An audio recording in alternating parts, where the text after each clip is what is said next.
고강도 부동산 규제인 파리 대책 발표 2달여 만에 어제 가계부채 대책까지 나오자 부동산 시장은 잔뜩 움츠린 모습입니다. 매매는 물론 주택 분양 시장도 위축이 불가피하다는 전망입니다. 강진원 기자입니다. 서울 강남 재건축 아파트를 주로 취급하는 한 공인중개업소. 가계부채 대책이 발표된 이후 거래 문의가 절반 이하로 줄었습니다. 그나마 걸려오는 전화 대부분은 부족한 돈을 앞으로 어떻게 마련해야 하는지를 묻는 겁니다.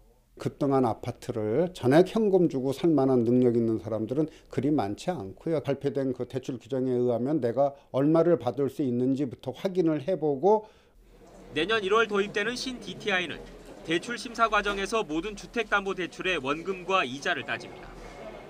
대출이 여러 건 있는 다주택자들의 돈줄이 사실상 꽁꽁 묶이는 겁니다. 이 때문에 부동산 시장에선 매수 심리 위축에 따른 거래 절벽이 심해질 것이란 우려가 많습니다. 실제로 파리 부동산 대책이 발표된 이후인 지난달 전국의 주택 매매량은 전달보다 13%, 1년 전보다는 8% 가까이 줄었습니다.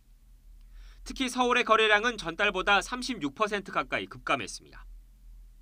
다만 거래 절벽이 전반적인 집값 하락으로 이어지진 않을 것이란 전망도 적지 않습니다.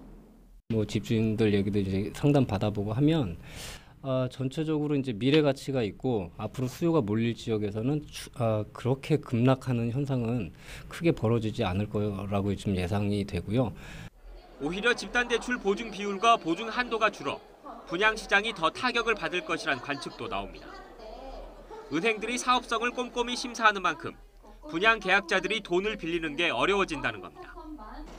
건설사 역시 마찬가지여서 사업성이 떨어지는 지역을 중심으로 공급 축소가 불가피해 보입니다. 한도가 줄어들게 되면 사업성이 좀 떨어지는 현장에 대해서는 건설사 입장에서도 무리해서 사업을 진행하기에는 조금 부담스러운 게 사실입니다. 금리 인상과 재건축 초과이익 환수제 등 부동산 시장에 부담을 주는 요인들이 앞으로도 줄줄이 예고돼 있습니다. 빚내서 산 집으로 돈 벌던 시대는 이제 저물어 간다는 얘기입니다. 하지만 내년 1월 규제가 강화되기 전에 대출을 당겨받는 등 투자를 끝내는 사람이 많으면 이번 대책의 효과가 줄어들 것이라는 지적도 일각에선 나오고 있습니다. YTN 강진원입니다.